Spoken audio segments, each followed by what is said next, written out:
సంవత్సరాల సుదీర్ఘ ఈ కళా సేవకి కేంద్ర ప్రభుత్వం గుర్తించి ఈ పద్మ విభూషణ్ అవార్డు ఇవ్వటం నిజంగా చాలా ఆనందంగా సంతోషంగా ఉంది.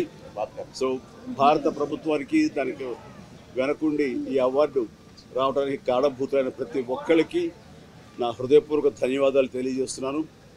అండ్ ముఖ్యంగా ఈ అవార్డు రావటం వెనుకాల నా కృషి, నా కళాసేవ ఈ సమాజానికి ఎంతో కొత్త ఇతోధికంగా నేను చేసినటువంటి సేవలు ఇవన్నీ పక్కన పెడితే నన్ను గుండెలో పెట్టుకుని ఆదరించి ప్రేమించినటువంటి నా అభిమానులు అలాగే ప్రేక్షకులు నాకు ఎన్నో అవకాశాలు ఇచ్చి ఈ రోజున నన్ను నేను ఇలాగా తీర్చిదిద్దుకోవడానికి కారణభూతమైనటువంటి నా డైరెక్టర్స్కి, నా నిర్మాతలకి, నా ఇతర టెక్నీషియన్స్కి, ప్రతి ఒక్కరికి ఎవరైతే దోహదపడ్డారో ప్రతి ఒక్కరికి నేను ధన్యవాదాలు తెలియజేసుకుంటూ ఈ అవార్డ్ ఇదంతా వారిది, వారి సహకారం నేను ఈ ఎత్తుకు ఎదగడానికి కారణమైనటువంటి వారందరిదీ.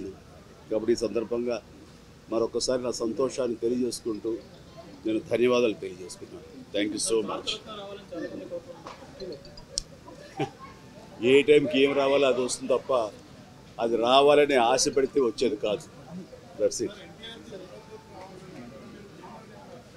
ఏమండి?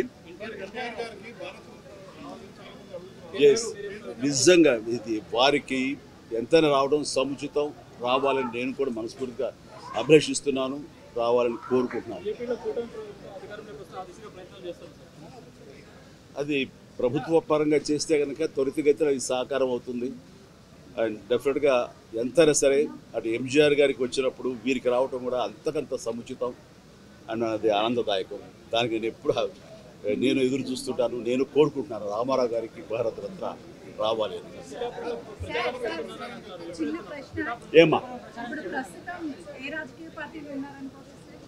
నేను రాజకీయాలకు అతీతంగా ఉన్నాను అనుకోవచ్చు.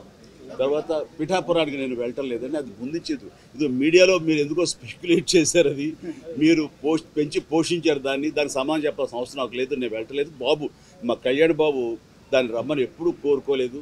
నా కంఫర్ట్ వదిలేస్తాడు.